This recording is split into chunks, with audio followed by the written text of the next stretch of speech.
Do you speak 3D? Can you talk in animated object? Can you communicate in graphic novel?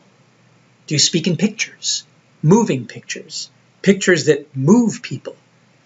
Today's children are growing up in a world where those may soon be legitimate questions. We often say that a picture is worth 1,000 words, but we still assume that only a small percentage of humanity will ever really develop the skills to be considered a true artiste.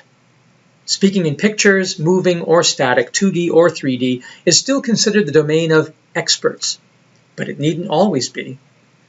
On January 8, 2011, in the German newspaper Stellen, the front page article was Experten für 3D-Welten Qualifikation neue Technologie werden vielen Branchen gebraucht. The English translation, experts for 3D worlds. Get qualified. These new technologies will be needed in many fields. The accompanying picture shows a worker wearing a special three-dimensional visualization technology that allows him to manipulate virtual objects in thin air. The caption reads, Das Arbeiten mit virtuellen und 3D-Welten ist gefragt. Mit Qualifikationen kann man sich fit dafür machen. My loose translation? Working with virtual and 3D worlds is in demand. With the right qualifications, one can make oneself fit for some new jobs. The article goes on to inform the readers in this historical working class area of Germany that many of the new jobs in the auto industry and medicine and architecture and planning, to say nothing of films and games, demand facility with 3D visualization. But they point out that getting qualified can take more than 6 months of intense study and that the education system is not yet equipped to equip students, much less retrain the rest of us, for this sudden demand. In addition, training courses can cost as much as 400 euros a day, and the software is very expensive. However, they conclude, for those who are truly motivated, there are tutorials online, and there is open source software available. An interesting state of affairs. There's a tacit assumption that the ability to translate an idea into 3 dimensions requires special training, and that certain barriers to entry for this heretofore domain of experts will, or should, always exist. But is this so? Whenever I think of 3D worlds, my imagination takes me to a place I've only seen in a 2-dimensional landscape, the Sea of Monsters in the Peter Max-designed Beatles cartoon, Yellow Submarine. There, amidst a host of marvelous beings, a quadrupedal-winged clown walks around speaking 3-dimensional objects into existence. When we first see him, he opens his mouth, and we see him produce an ice cream cone. The vacuum monster ambles over and sucks it up. With consternation, he then speaks a gas station, an Egyptian pyramid, and a colourful tie into existence. And then the marvellous 3D talking clown gets sucked into oblivion, or even further, as John Lennon quips. Look for it on YouTube.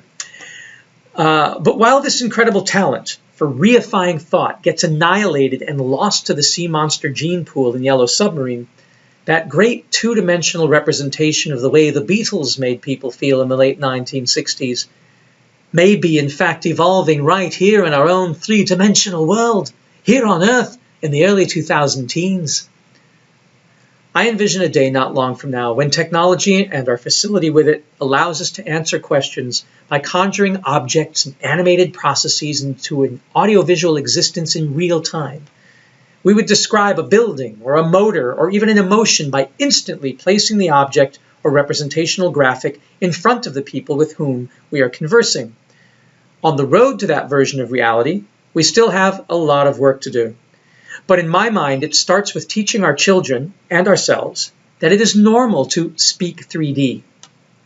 Rather than continuing to operate in linear 2D spaces, painstakingly training ourselves and our youth to put letters together into words and words into sentences and then paragraphs and then pages, all from left to right, if you're in the Western tradition, with the proper punctuation, and all just for the purpose of describing a room, setting up a scene, or describing a vector of motion and emotion?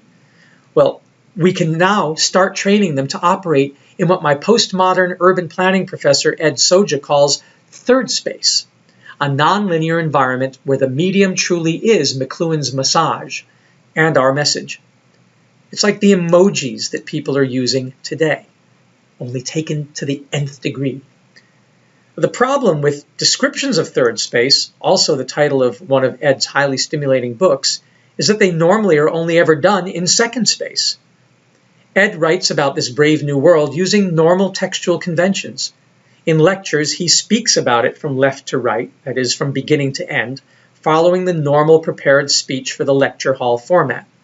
Speech is still two-dimensional, and we need people who can think and act in 3D. So what do?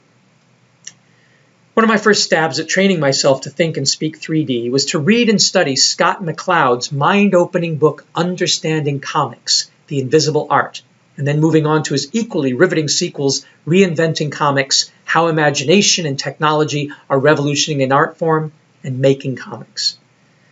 Now I'm toying with writing reports using the software program Comic Life rather than Microsoft Word, and trying to think not only about how to use pictures and graphs to illustrate points better, but how to use layout and space, size and color, and other design principles like gradation, repetition, unity, contrast, and harmony, what my father, animation historian John Culhane, used to call Grooch, so I would remember them. My next steps are doing all the tutorials I can find and find time for to better my skills in the GIMP, SketchUp, Blender, Unity 3D, Celtix, Cam Studio, Suicidator, City Generator, Make Human, Elder Scrolls Construction Set, Sim 3s, and other animation, game engine, 3D visualization, audio, and video production software. Like many in the NGO philanthropy world, I can't afford Maya, 3D Studio Max, or Cinema 4D, or Adobe Premiere's and After Effects and the whole Adobe Creative Suite, so I use what I can find. And then, of course, there are the traditional, if decidedly postmodern and cutting-edge, software programs for data visualization, like GIS, Geographical Information Systems, and SSPS, a statistics package, and Mathematica, and a host of GPS-oriented programs. Google Maps and Google Earths are the easiest to use. There are commercial versions of geographical information programs that are industry standards, like ArcView GIS, which is available to all students in this school, and there's a certification class that you can take at USF so that you can be qualified for job opportunities using this vital software. And there are open source versions like QGIS. All of them enable human beings to add space and place and dimensionality to our conversations in meaningful ways. And to add an emotional and hence motivational element and enriched context to my speech, audio and music production software abounds. Audacity is a great open source package. The use of green screens and video editing software like Camtasia or Adobe Premiere that permits chroma key effects makes creating a tapestry of landscapes and illustrations in which to embed our lectures and speeches almost effortless. Now, when I answer questions about our work on solar hot water systems and biogas systems in the real world, I try more and more to answer them using these software resources and the techniques of audio-visual production and graphic representation that I'm learning from books like McCloud's. In effect, I'm trying to learn to speak 3D and to carry on a conversation or give an explanation using hypertext, illustrative hyperlinks, and some good 2D and moving representations of the three-dimensional, really n-dimensional when you think about it, reality that we inhabit. Augmented reality, annotated reality. It's here. In my line of work, it is actually very important to develop these skills now, not in the future, because so many of the people we are trying to reach in our sustainable development efforts are separated from us by language barriers and cultural barriers and class barriers and lots of real three-dimensional space. The use of multimedia, of music and video and gaming, and let's face it, fun, are paramount in importance if we want to share real solutions for empowering people and preserving or creating healthy environments.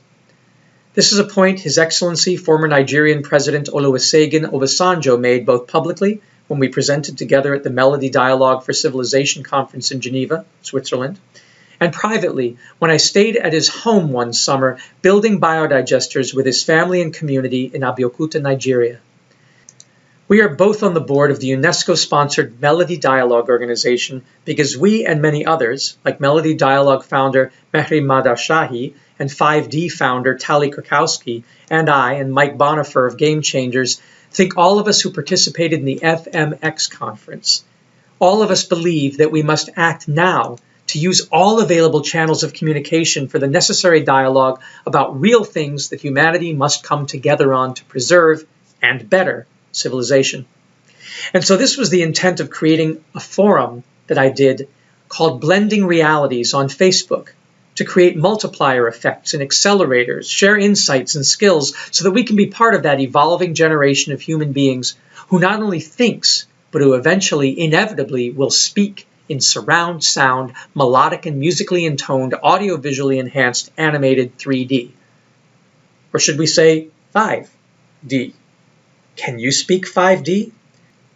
This module is about training us to do exactly that, and discussing what such a skill set would do for systems thinking and helping to foster nexus perspectives.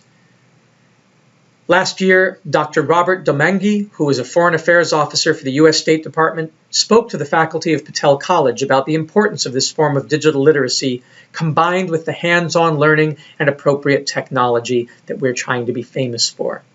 He championed the integration of augmented reality and embedded QR codes for quick response learning and information sharing. There's a clip about him speaking on YouTube in this curriculum. We live in an era unlike anything humanity has ever experienced outside of fantasy and science fiction, giving us the power of wizards and sorcerers. Our computers are as oracles were to the Greek gods, giving us instant access to more knowledge than we can even process, much less understand. Algorithms are searching for patterns that make sense of enormous amounts of interconnected data and helping put it in forms that our brains can at last and at least make some sense of. But we all need to retrain ourselves to use the unique properties of the human mind to render our ever-changing world meaningful. The Nexus demands 5D visualization skills. All the software I mentioned above is, of course, rife with possibilities, and the USF Digital Media Library offers most of the programs you need, as well as free training and certificates to get started and go far. I highly recommend you start teaching yourself how to be fluent as a 5D speaker. But I also recognize that for many of us, once we graduate, gaining access to these powerful tools for systems thinking and self-expression may become difficult or impossible if the career you end up working in doesn't provide what the university does. Most of these programs are very expensive and require constant upgrades and retrainings as they evolve. And so this is why I champion the use of Blender 3D, which is free and open source and yet amazingly complex and powerful, and which will run on any operating system, will even run off a thumb drive on computers you don't have administrative privileges for. Blender 3D is a paragon of Nexus technologies. It's a 3D object mesh modeler, an animation program, a game creation tool with a powerful physics engine for modeling reality, a compositor, a video and audio editing program, a text and title generator, a layout program, and a rendering package, all in one. It lets you create your own worlds and play God, and shows several different alternative realities. And this is why it's called Blender, because it blends so many functionalities into a single package and lets you blend realities. In fact, I'm so enthusiastic about Blender 3D that, as I mentioned, I created a Facebook group called Blending Realities, Creating Utopia by Blending the Virtual and the Real, which I welcome and encourage you to join. When you invest your time in learning Blender 3D, which I will argue should be as central to STEAM education, that's STEM education with an extra A&M, science, technology, engineering, art, math, and music, STEAM education should be as central to STEAM education as the real-life biodigester technology project is. You not only come away able to translate your ideas into compelling, exciting, dynamic, interactive, colorful presentations, but you increase your capabilities for systems thinking because navigating through its diverse menus and nodes and curve functions literally trains your mind and body through hand-eye coordination in a hands-on, minds-on way to think deeper and in a more interconnected fashion. Much as I claim biodigesters are the nexus of real-world sustainable development technologies, I claim that Blender 3D can be the nexus of virtual world sustainable development technologies. There are thousands of great free online tutorials, both written, illustrated, and video. I recommend those by Andrew Price in his Nature Academy, Blender guru, he calls himself, as the most useful for those of us in global sustainability, because he has techniques for using Blender to create the most realistic, natural environments possible. So, how would you use Blender 3D in a class like this? I encourage each student to basically do the equivalent of a permaculture design certificate final project landscape, the kind of thing that people who are earning a PDC have to do. But do it in interactive 3D, 5D space rather than a static bird's eye view document. You'll see in this module a link to a typical final project document from a student in the class of my permaculture instructor, the famed Andrew Faust of the Bioregional Living Center in New York. The students in his classes are asked to take a real place of significance to them. It can be your home or yard or community or a place you cherish, and transform it using permaculture principles into the place you would like it to be.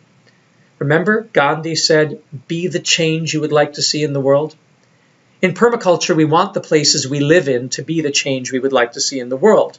And with a good plan, we can transform them.